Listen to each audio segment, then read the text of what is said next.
I'm Catherine Martin, Interim Minister of Faith Formation and Education, and it's my pleasure to introduce Reverend Rodney Stilwell.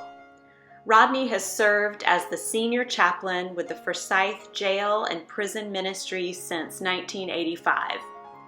Over these years, his greatest joy has been to see men and women leave incarceration to find their places in God's community.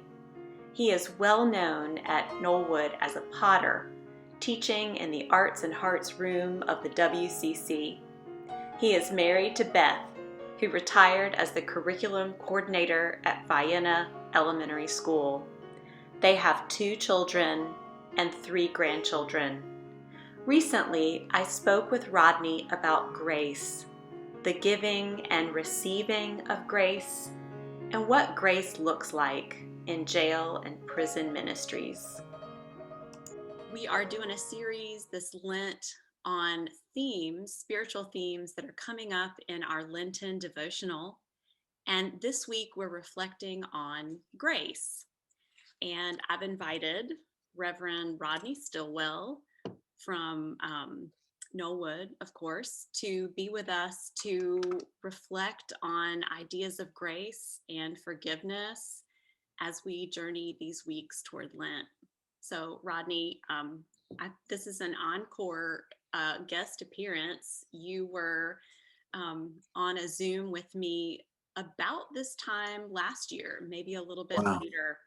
Yeah, and actually, we were talking about Easter. We were in the Easter season, so it was post-Easter. But you were one of the first Zoom calls that I did and recorded and posted on Facebook for Knollwood folks. So it's really good just to be back almost a year later, and amazing to think we're still on Zoom and we're still in many ways in the middle of all of this. But we're in a different place too.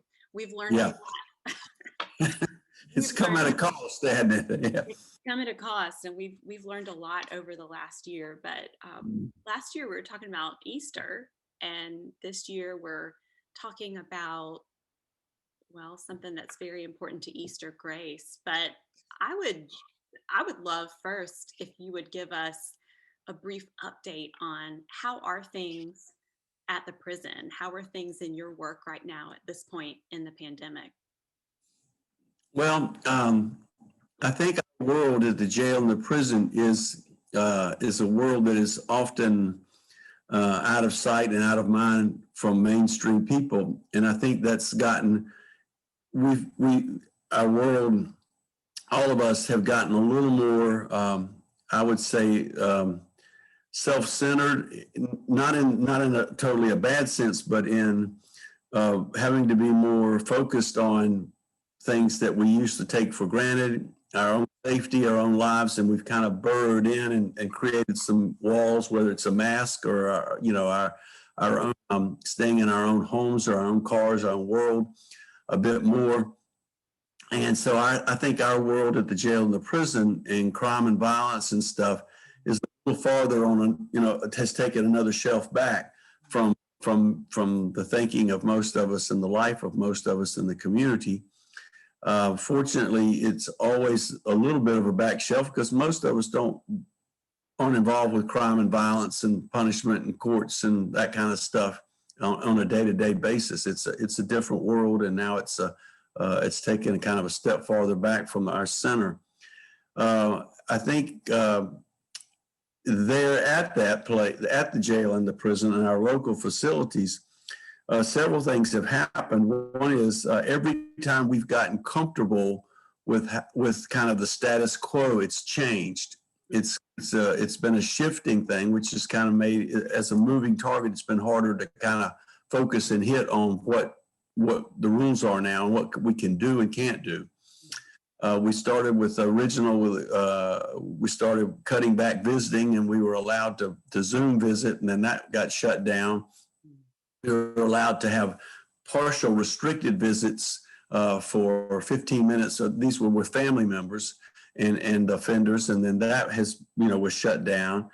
And so it's been a constantly changing kind of thing. I think at the jail and the prison, our local facility staffs from the sheriff's office at the jail and also the Department of Public Safety, the state organization at the prison, have done remarkable work in the shifting environment. There are times in my life when I'm not happy with the fact that I'm a taxpayer for certain levels of government, but this would not be one of those times that I am proudly to paying my taxes in Forsyth County and in the North Carolina because of what I've seen our officials do. It's been most difficult, and they've done excellent work at trying to adjust and keep people safe. Again, our world at the jail and the prison is usually kind of autonomous and kind of run by itself. And part of the changing context that the facilities have had to deal with has been that all of a sudden we've got other people in our rooms making decisions. We have family members who are on the corner protesting that their incarcerated members of the family are not being treated fairly or being in unsafe and unhealthy environments. And so now you've got the court of public perception that's in their room. You've got the courts saying things that mandating certain amounts of square footage for people and certain air safety rules. So the courts are involved. And then you've got, of course, public opinion about things that is, all the time. The governor making statements about, about offenders and facilities, along with rest homes that he's making decrees about and policy decisions about. And so you've got, then you've got county health agencies. There have been some facilities where they were going to transfer offenders into those facilities to make this facility safer. And the county health departments are saying, you can't bring those people in our county. And so, it's been a lot. That's been a part, all the different voices coming. It's like, all of a sudden, you and the girls and Brent make your decisions about the Martin family, and all of a sudden the Stilwells are helping you, and the Setzers and 5 other families, and you're going, okay, wait a minute, this is our house, and this is how we always do things. And so it's a lot of more votes that are having to be kind of considered, and perspectives and opinions. That's complicated. But within that how that appears. Our facility officials did a remarkable job of keeping the staff and the offenders safe. We did that principally through maybe October, November. And they did that by keeping people separated as much as possible, by limiting outsiders. Our volunteers, we have about, in the jail and prison ministry, we have about 800 volunteers. They were shut down. They cannot come. And so our ministry had to respond by doing cutting back a lot of things, cutting out a lot of things, and then our staff doing things that we weren't used to, much like our crowd at Knollwood, having to do things differently. And so we weren't able to have family visitation, and then we weren't able to have volunteers, and programs were cut, and then inmates at the prison and jail were separated more than they ever were to protect themselves. We had a lot of staff folks who were concerned about their health, and then who had health issues. And so our staffing, was shortened. And that, made decisions that had to be made around less staff to do it. Jails and prisons don't close. They can't stream. They can't go viral. Somebody's got to be there to feed, house, provide medical care, and supervise offenders in their facilities. And so that has been an issue. So there's been a lot of change in environments. And right now, we are able to make rounds and speak with people with the men and women in the jail, and have continued to do that for the last year or more. So we have access to them as a staff, as chaplains, and so we do that. There have been some times when some death notifications, we had to put on a hazmat uniform and suit and go in to be with the person because they were in a highly infected area. But by and large, they've been able to, keep everybody safe there. Long about October, November, December, we had an outbreak at the jail, and our numbers went up out of say 600 offenders there, we had probably 75 to 125 people who had an active case. So that obviously brings a lot of issues about how you do ministry there, how you feed, how you have medical care, and all that stuff. The populations as a whole at the jail have gone down from around 800 to under 600 because the courts have shut down, and you've got to really the courts are just basically on hold in a lot of ways because they got to stop the flow of people coming in as much as they can. Now, people who are really violent and serious crimes, they're still being processed, arrested, and all that. But people with lesser things that they feel like can wait or not, they're not going to court because they're trying to stop that flow and keep our population smaller.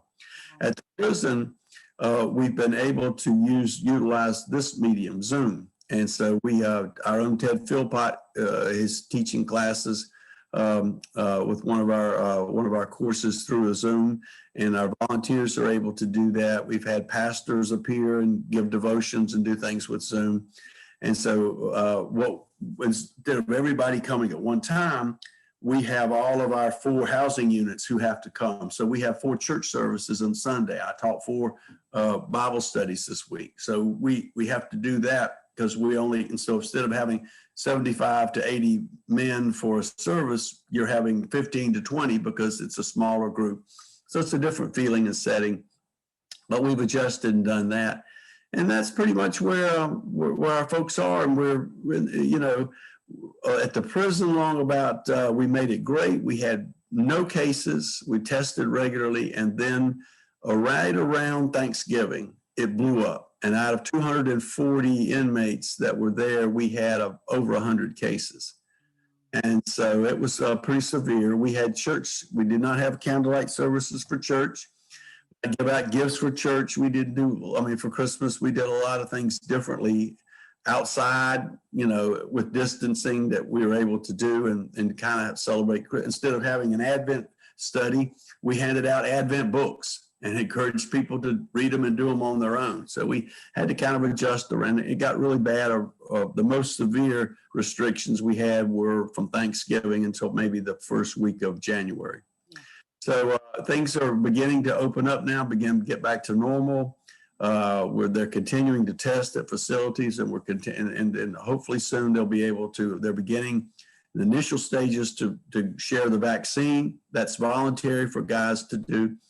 And so hopefully they'll have a good percentage of people who respond and take the vaccine, and that will help make the facilities better. And we're like the rest of the community. We're trying to slowly adjust to shifting environment, and then also to open up gradually and to kind of find out what, for the long term, what we're going to be able to do.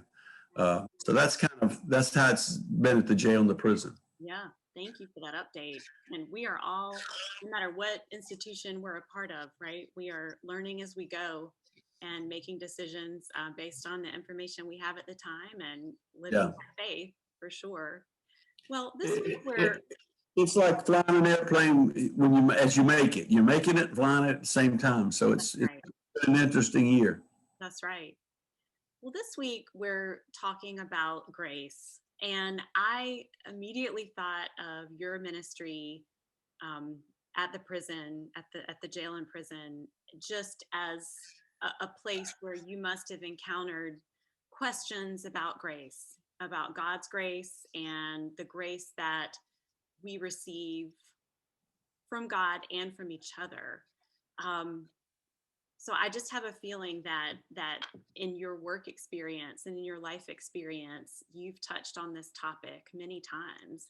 So I wonder if you would tell us, just as a prison chaplain, and maybe even specifically this past pandemic year, what have you discovered about grace? What insights would you share with us about God's grace and the grace we give and receive to each other?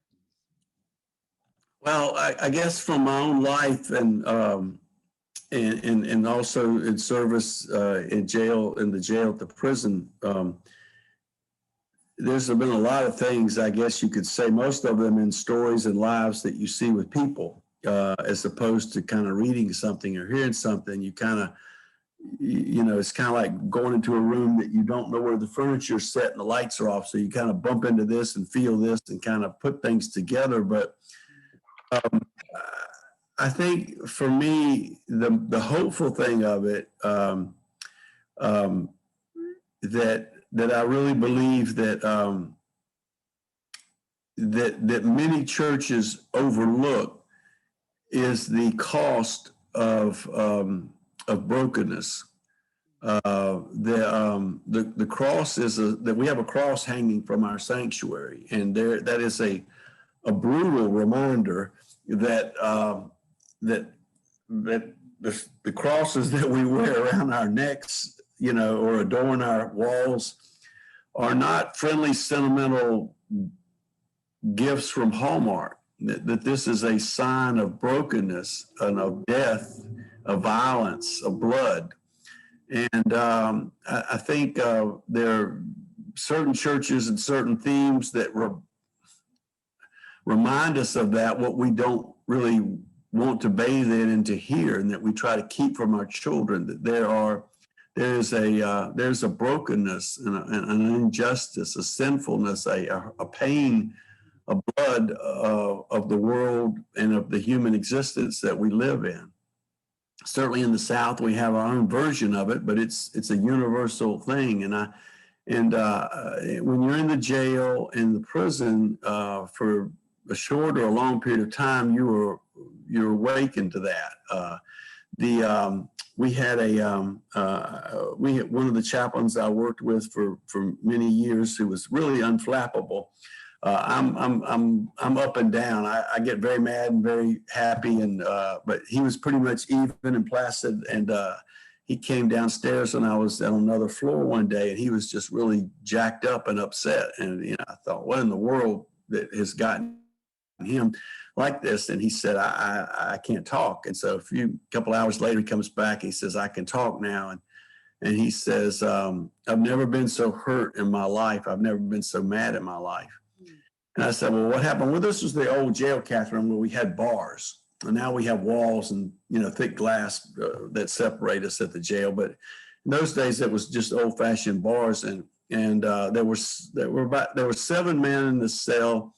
And they ganged up on one guy to take his money, and they stuck his arm through 2 of the bars and then pulled it back through the other and broke it. And he had a compound fracture of his arm.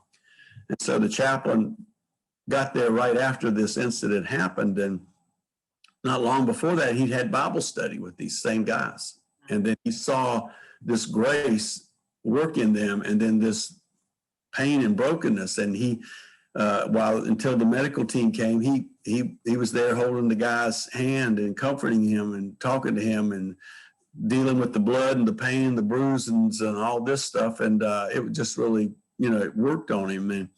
And so we see the inhumanity, the brokenness, and the pain that happens in the jail. You see the child molester who abuses painfully innocent children, and it evokes and creates such a havoc in your soul that it's hard not to just want to pick up a 2x4 and lay hands on somebody. And so we see a lot of pain and brokenness. We also see a lot of grace. And there's almost an abundance of both. It's what Jesus says in John: in this world you will have tribulation, but be of good cheer. I have overcome the world. And the thing that strikes me about grace in the Bible and grace in the jail and the prison is that we see that verse, the truth of that verse, that is just really displayed in front of you. There is a lot of tribulation, a lot of brokenness, a lot of craziness. One of the volunteers that was with us one day was so overcome by the brokenness. He looked at me and he says, he was describing the jail. He says, this place is the devil's Disney World. He says, that's all I can say. He says, it's just the devil's Disney World. And it's just where the devil comes to just break people, hurt people. And so you hear and see that. that tribulation aspect, but then Jesus confidently, but honestly affirms that there is more grace than there is, the brokenness. So I think, what I see and what I've seen is that there is an overflowing of brokenness and pain that we always find hard to deal with and try to hide ourselves from it, even deny it. But at the same time, there is an abundance of that, and our faith recognizes and has to be aware of all that. I'm reminded, one of my favorite stories of Jesus' life was when at the end of the 4th chapter of Mark's gospel, where Jesus was in the boat and the storm rages and Jesus is asleep and they wake him up. And it's like the reality is that Jesus we're not talking about a Carnival cruise ship. This was a small fishing boat, and he had to have gotten beat up in the waves and the wind and got wet. And so, and as did all the disciples that were with him. And our faith has to acknowledge and own the fact that we get wet, that there are storms, that there is water, and we get wet and we get beat up, but yet there is a voice that is with us in that storm and then ultimately calms and gets us through that storm. So you say that Christian faith in its best mature state doesn't deny the water, but lives in the promise and the power of the words that say, "Peace, be still." Yes. And so it gets wet, but it doesn't drown, I guess you could say. And so it affirms the abundance of grace that is there, that heals all wounds and brings us through all storms. That would be the first thing, the honesty that grace that comes out of something. And for me at the jail and the prison, what I've seen is that grace comes from guilt. It doesn't make any sense. Years ago, we were going through. I mentioned to you before we started recording that I was in quarantine a couple of weeks ago, and so in our basement, that was my new habitat. Part of the time, I went through some old drawers of stuff that we had, and one of the things I found was a receipt and an invoice that came to me and my parents in 1974.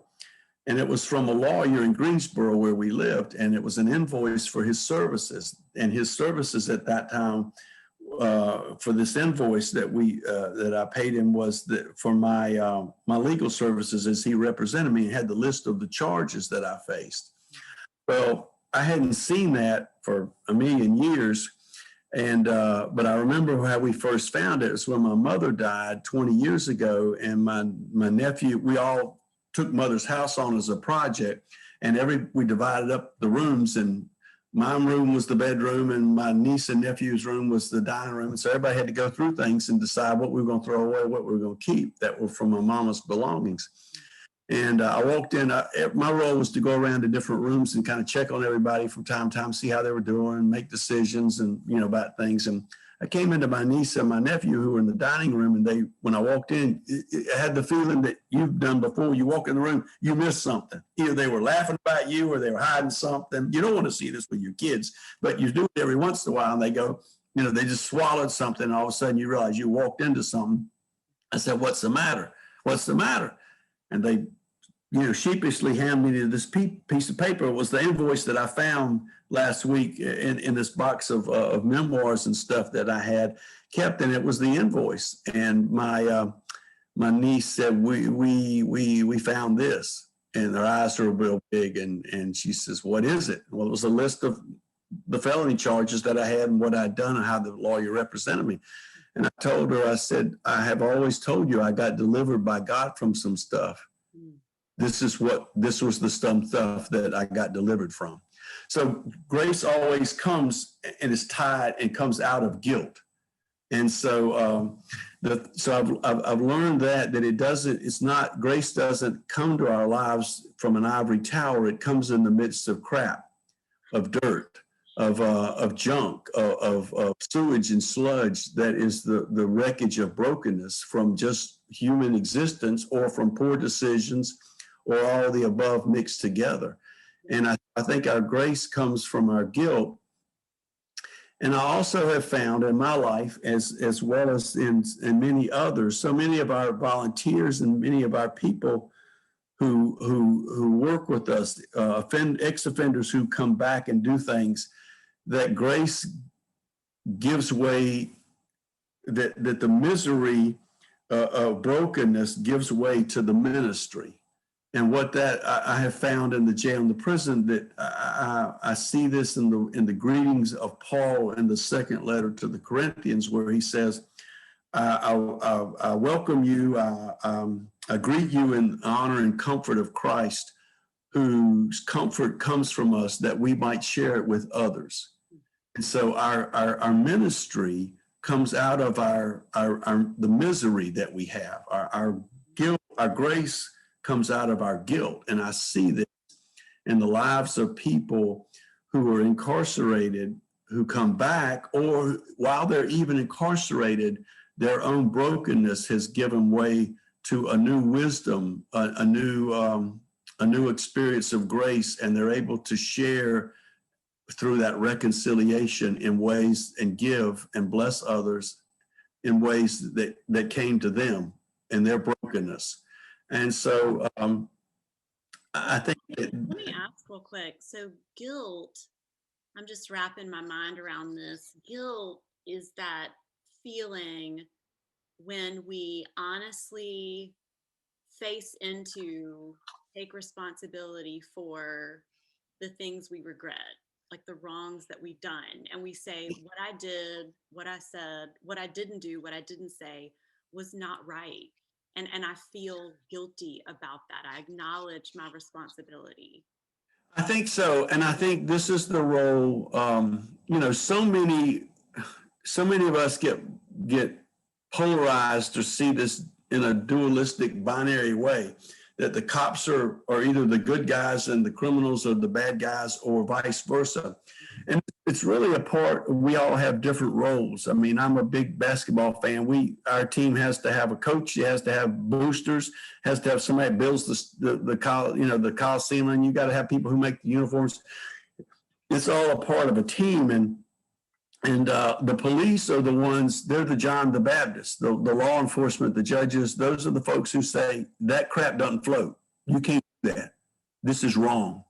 And that's the first wave. It's what you tell to your kids when one of them slaps the other one or takes something or lies. And you go, this breaks our community. This breaks you. This is not acceptable. You are better than this. This is not how it's done. That's got to stop. Now, the first responders to that are hard, and they're subject to burnout because they're constantly having to bring out that message of no. And they don't, and so the message of no is a part of helping us to acknowledge that we did it wrong, that this is not right. My counselor one time told me, don't deny or don't leave or underestimate the power of your pain. Let it be your teacher, because it is the gift from God that nobody wants that tells you that something ain't right.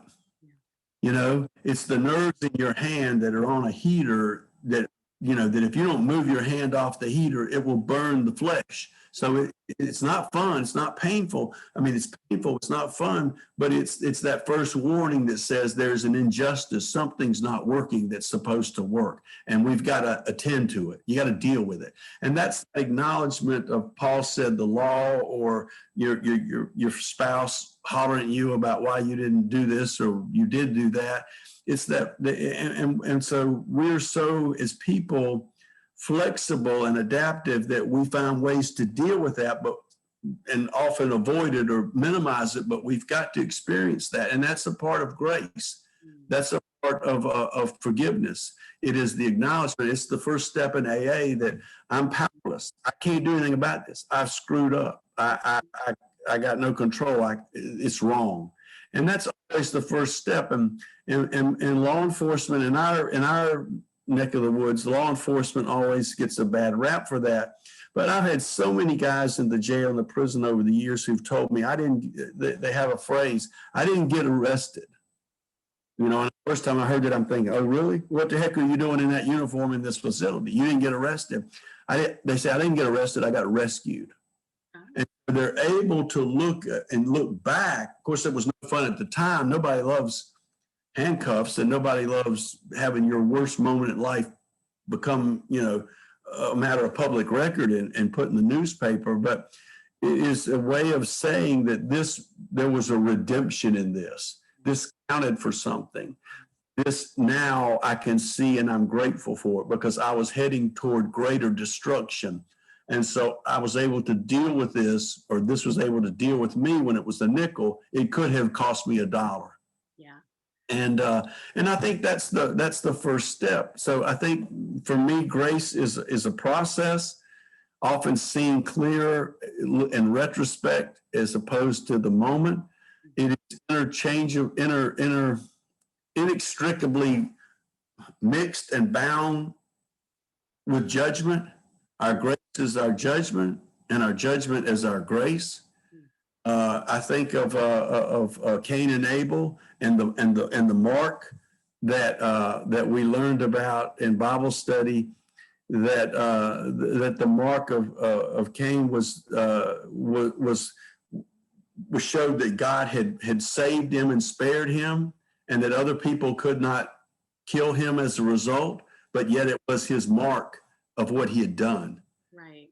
And so our grace and our guilt and our judgment and our sentencing are all interwoven in the same events in a mysterious fashion. So I think for me, grace and brokenness it's a mystery.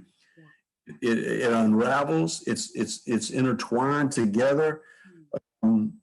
It's obviously a process, and there's pain involved that in the healing that sometimes is very difficult to deal with, because we always have difficulty dealing with the consequences of our brokenness and our guilt, things that we've done or things that we have failed to do. But I think that guilt and that pain is a part of what keeps us in the road of going back into that ditch again. In Lamentations, it says, remember the wormwood and the gall. My soul continually is reminded of that, and therefore I have hope. And so I think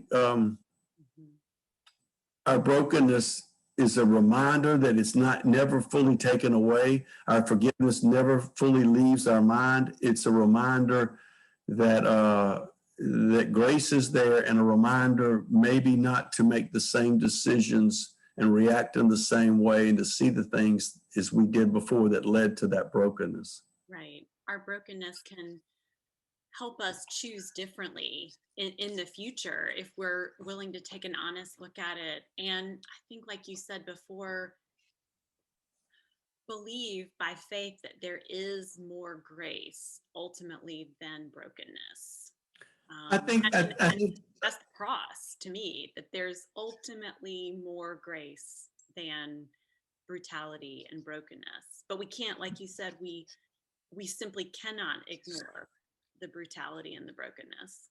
No, I think one of the things that Bob, our pastor, has done a remarkable job in is he's done this for years, but I think even more during the last year, principally as our racial divisions in our country have come more and more a matter of focus.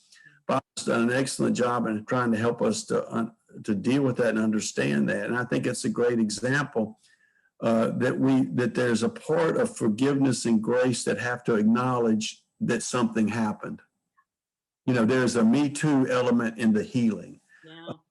That said that we've got to come to grips with it. And I think of in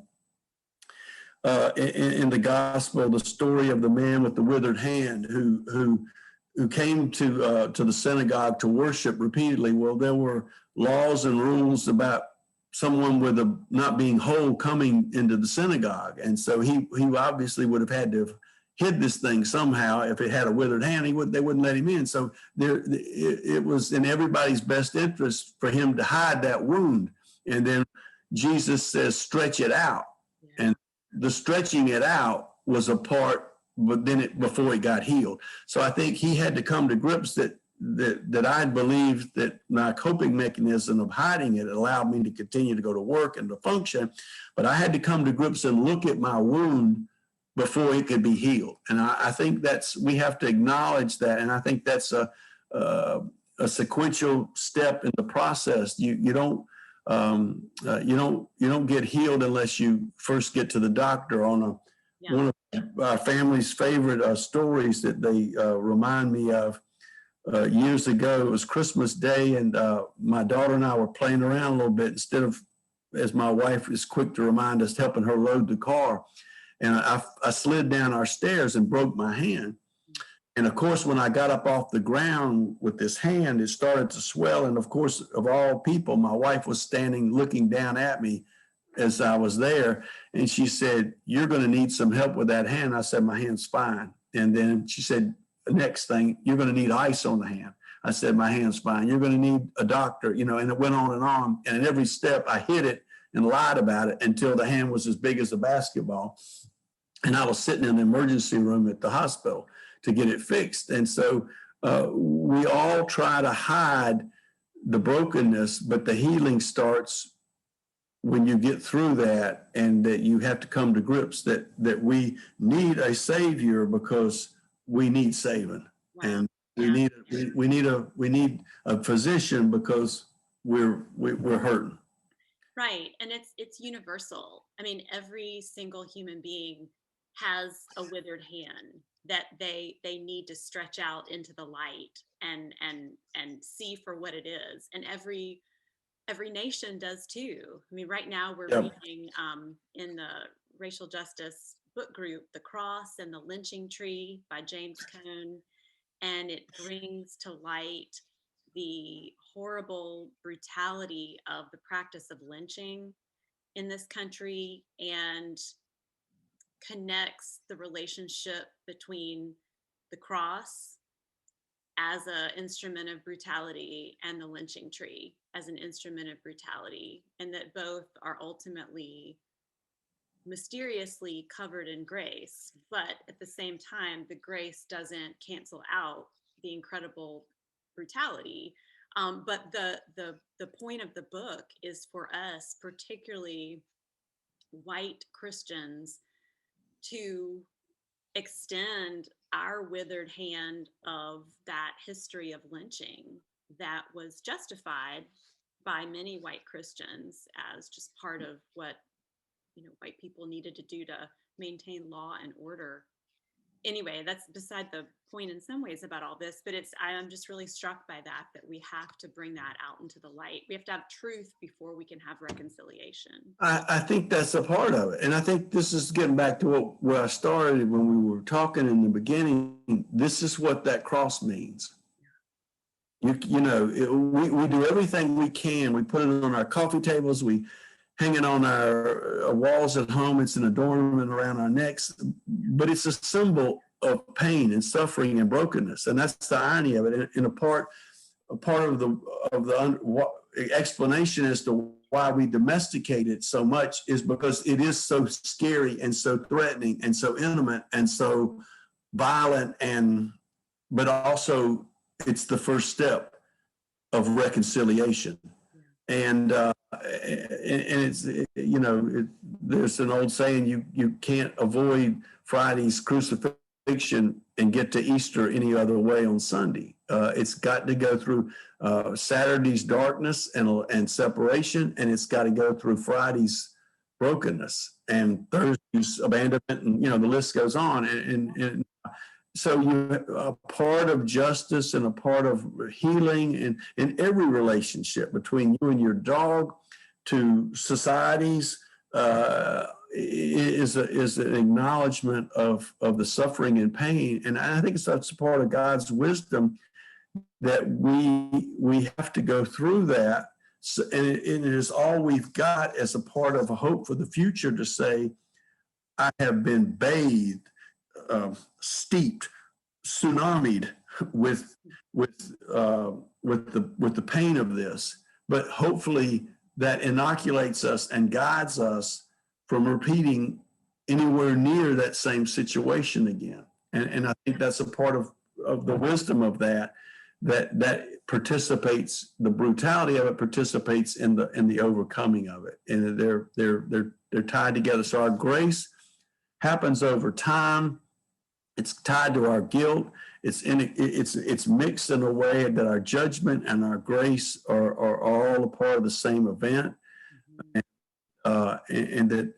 that there's only healing that accounts for brokenness and doesn't run from it. And a part of this is what Easter is. It's about forgiveness. It is about reconciliation of brokenness between humankind and the divine, and it happens in a cataclysmic, universal, once and for all event of Easter. But it is also what permeates in that you say something cross to me and I forgive you for it in the small little day-to-day moments of life. Yeah. Those are Easter moments. Those are crucifixion moments. Those are Easter moments that have to they have not to be just a one-time event, but they have to be a continual process of brokenness, acknowledgement, healing, and renewal that are in all of our, it's an attitude of all of our lives and a kind of a pattern of living. It's an Easter resurrection thing, day in and day out, 24/7, 365 days a year. And I think that's what a Christian is a person who sees, is a part of their living of their faith, is that they take that cataclysmic event and it's a part of their soul in giving forgiveness and receiving it. Wow, I was going to say that's an amazing, really powerful way to think about Christian discipleship, is drawing that narrative of crucifixion and resurrection so deeply into yourself, the maturing that you talked about, the maturing as a disciple just over years, letting that story become part of your story, such that every day you are seeing the crucifixions for what you are, for what they are, the ways you crucify others and the way they crucify you, and seeing the resurrection and just believing in that constant cycle and the grace that covers it. It is, and I think a part of the mystery of it is, that it is a mystery. It is an intention. I have to get up in the morning and try. Yeah. Beth and I have been married over 40 years, and there have been seasons, periods of time, as well as moments where my love for her was a gift. It just was there. I have sat in our church oftentimes and strayed from listening to the sermon or enjoying the music, from looking at her and just thinking how grateful I am. She's the most beautiful woman in the world. And I just want to hold her and hug her right there. It's a gift. It just kind of happens to you. And then there have been times, quite honestly, when that ain't there, Catherine. Sure. And you've got to have an intention. You've got to try. And you've got to, like they say in Alcoholics Anonymous, you gotta fake it until you can make it. And so there's an intention that with forgiveness there, as well as it's a gift. And so there are times when you just gotta try, and it is a product of your volition, of your effort. And then there's a time when it just kind of happens. And so it's a mystery that goes both like that kind of, that just happens. And so I think it is a mysterious kind of event and attitude that is small as well as monumental, cosmic. Yes, absolutely. Well, Rodney, we're out of time, but I could keep going on this for for a long time. Thank you so much for sharing and reflecting and just sharing wisdom with us, sharing your insights. Well, it's been it's good to talk with you. It's nice to see you, and it's good to be reminded of um, of the strength and the grace of our faith community at Knollwood. You know, it has been it's been a huge absence for me and for Beth and for our family in the past year, and we're encouraged that that it's still there, even though you don't see it and feel it as much. That we're a vibrant community that is growing and adapting to this, and together, even though we're separate. But it's kind of neat to kind of reconnect in this way with our church. Yes. Well, I'm so eager for folks to see this and hear this, and I think it does bring us together. So we have been doing, we will keep connecting in all the ways that are safe and possible until we can again connect in all the ways that we're used to. So thank you for being a part of that, Rodney. Thank you for your time. Thank you. And for as a member of the laity, I want to again thank you for all of you and all the staff. The leadership that we've had, the way you guys have responded, and the communication and connection has not been easy, I imagine, but it has been really a blessing, and it's been admirable. I've just been amazed at how you guys are doing it. I'm just proud, to be in our church, because this has been difficult, and you guys have done an unbelievable job. If we ever and when we ever get back into the sanctuary together as a group at one time, you guys all deserve a standing ovation, because it's really been it's been awesome how in most difficult circumstances you guys have kept things moving and even growing, and I'm very grateful. Thank you. It's been great. You have a blessed evening. Blessed rest of the day, blessed evening, best to all your family, and get some rest. We'll hope to see you soon. We'll do it. Thank you so much, Rodney. Y'all take care. All right. You're welcome. Bye-bye now.